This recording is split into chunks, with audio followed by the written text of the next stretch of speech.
BJP കഴിഞ്ഞ കാലങ്ങളിൽ എന്താണോ ചെയ്തത് അതേ മാതൃകയിലാണ് ഇപ്പോൾ തെലങ്കാനയിലെ രേവന്ത് റെഡ്ഡി സർക്കാരും കോൺഗ്രസുമൊക്കെ.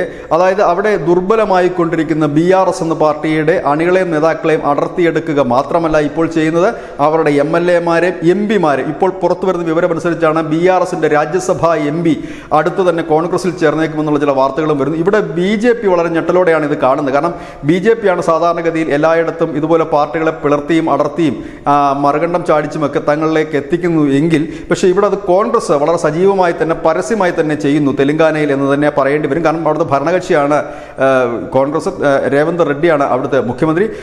ഈ ഇലക്ഷന് മുൻപ് തന്നെ അണികളിലേറിയ പങ്കും BJP-യിലേക്ക് പോയിരുന്നു. നേതാക്കന്മാർ കുറച്ചധികം കോൺഗ്രസിലേക്ക് പോയിരുന്നു. അങ്ങനെ രണ്ട് പാർട്ടികൾ BJP-യും കോൺഗ്രസും അവിടുത്തെ നേതാക്കന്മാരെയും BRSന്റെ നേതാക്കന്മാരെയും MLA-മാരെയും പങ്കിട്ടെടുക്കുന്നതിനിടയിലാണ് കുറച്ചുകൂടി മുൻപോട്ട് കടന്നുകൊണ്ട് MP-മാരെയും ഒപ്പം തന്നെ ഈ പറയുന്ന രാജ്യസഭാ MP-മാരടക്കമുള്ളവരെ കോൺഗ്രസ് ക്യാമ്പിൽ എത്തിക്കാനുള്ള നീക്കം നടക്കുന്നു എന്നുള്ളതാണ്. കാരണം ദക്ഷിണേന്ത്യയിൽ ചുവടുറപ്പിക്കാൻ ശ്രമിക്കുന്ന BJP-ക്ക് ഇത് ഒരു വലിയ ആശങ്ക ഉണ്ടാക്കിയിട്ടുമുണ്ട്. News desk news India Malayalam.